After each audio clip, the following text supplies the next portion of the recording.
Rahimakumullah, kita bahas bukan itu, tapi ketika hamil seorang ibu, ketika mengandung seorang ibu, dalam hadis Arba'in nomor 4 dijelaskan proses penciptaan manusia.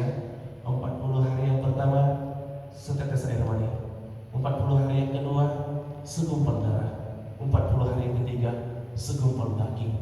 Telah sempurna ketika 40 hari yang ketiga, atau 120 hari, atau 4 bulan. Ketika sudah 4 bulan usia ibu mengandung, maka roh yang tadi ditiupkanlah ke perut sang ibu. Ketika bersatu roh dengan jasad, maka sempurnalah dia menjadi manusia.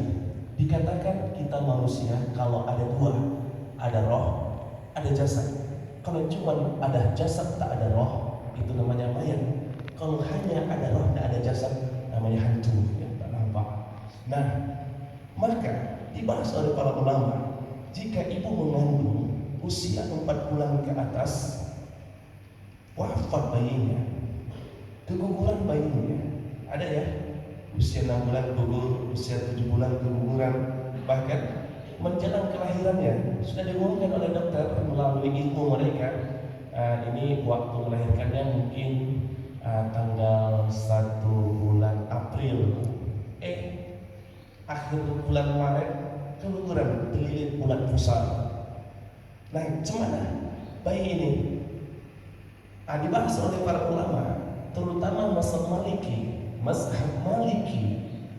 Bayi yang meninggal dalam kandungan usia 4 bulan ke atas, meninggal di dalam kandungan, tentu ketika ibunya hidup kan dikorek atau dikeluarkan atau dioperasi atau divakum. Nah, maka dalam mazhab Maliki disempurnakan fardu kifayahnya, dimandikan, dikafankan, disolatkan, dikuburkan. Itu dalam mazhab Maliki. Tapi sebagian mazhab Syafi'i mengatakan silakan dimandikan boleh, dikafankan boleh, tapi walaupun tak perlu disolatkan, asal dikuburkan saja boleh. Tapi kalau mau disolatkan juga silakan. Sebagian pandangan dari mazhab Syafi'i membolehkan juga menyolatkan. Tapi sebagian dari ulama mengatakan tidak perlu ya dimandikan, tidak perlu dikafankan karena dia suci, langsung dikuburkan saja. Tapi kalau kita mendengarkan beberapa pernyataan dari para balik kita, ustaz-ustaz kita, terutama Abu Somad juga mengatakan bahwasanya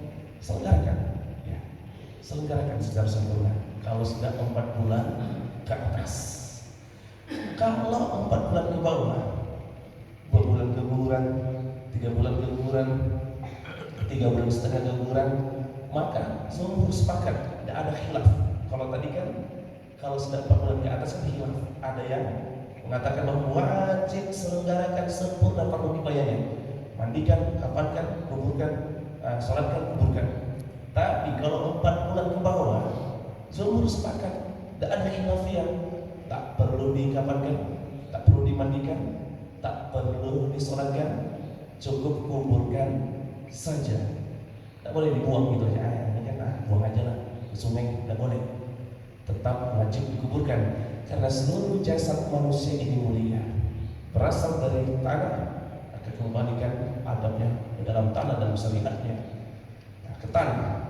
Bahkan hadirin, jangankan janin yang terdiri dari segumpal darah dan sudah ada daging, disunahkan dalam Islam kalau ada kecelakaan putus telunjuknya, ini nggak boleh dicampakkan gitu aja. Nggak boleh dicampakkan aja, nggak perlu lagi dikuburkan sebenarnya. Atau telinganya teriris, pas mau ngekrek, ngekreknya copot, iris telinga, tidak boleh telinganya tinggal aja, nggak berguna lagi, kuburkan. Bahkan ya, adab dari memotong kuku itu kuku yang dipotong, bekas kuku yang dipotong itu bagian daripada tubuh kita. Adabnya adalah, anjurannya adalah tidak boleh dibuang tempat sampah begitu aja lah. Tempat sampah, silakan korek tanah, kuburkan, tanam sedikit. Itu bagian daripada tubuh kita. Tubuh kita ini mulia, apalagi tubuh jasad orang beriman ini. Nah, pembahasan kita lanjutkan. Kita sudah lewati fase pertama alam roh, dan kita sudah lewati fase kedua alam rahim. Ketika 4 bulan ditiupkan roh dan ditetapkan perkara-perkara, satu ajalnya sudah dituliskan. Kamu lahir tanggal segini, mati tanggal segini. Fa idza jaa ajaluhum la yastakhiruna sa'atan wa la yastaqdimun. Tak bisa lagi dimajukan. Misalnya ditetapkan tanggal 12 bulan 12 2023, maka tak bisa dimajukan walaupun sedetik, tak bisa diundur walaupun sedetik. Silaturahim memperpanjang umur, bukan usianya yang tambah panjang, ya, tapi kebermanfaatannya yang bertambah, berkahnya yang bertambah, bukan usianya. Angkanya tak bisa dimajukan, tak bisa dimundurkan walaupun sedetik. Nah, kita sudah lewati fase, kemudian diberikanlah ajalnya, ditetapkanlah rezekinya. Jadi sudah ditetapkan rezekinya, kemudian ditetapkan perkara bahagia, qada dan kadarnya. Kemudian kita pun lahir ke dunia. Nah, kita sekarang sedang di fase hidup yang ketiga, fase terminal yang ketiga, yaitu alam dunia. Rasulullah berkata bahwa usia umatku itu antara 60 sampai 70 tahun. Sedikit yang lebih daripada itu, 70 sedikit, dan banyak yang kurang daripada itu, 60 tahun banyak kurang. Nah, ini kenyataan ini. Kalau Ustaz melihat wajah-wajah yang hadir ini, dilihat dari pancaran wajahnya, kalau Ustaz taksir rata-rata usianya adalah 25 sampai 30 tahun, ya. Masih muda-muda. Ya, alhamdulillah. Pasti Bapak Ibu pernah mendengar sebuah riwayat yang mengatakan bahwa tak ada penduduk surga itu yang tua. Pernah dengar Bapak Ibu?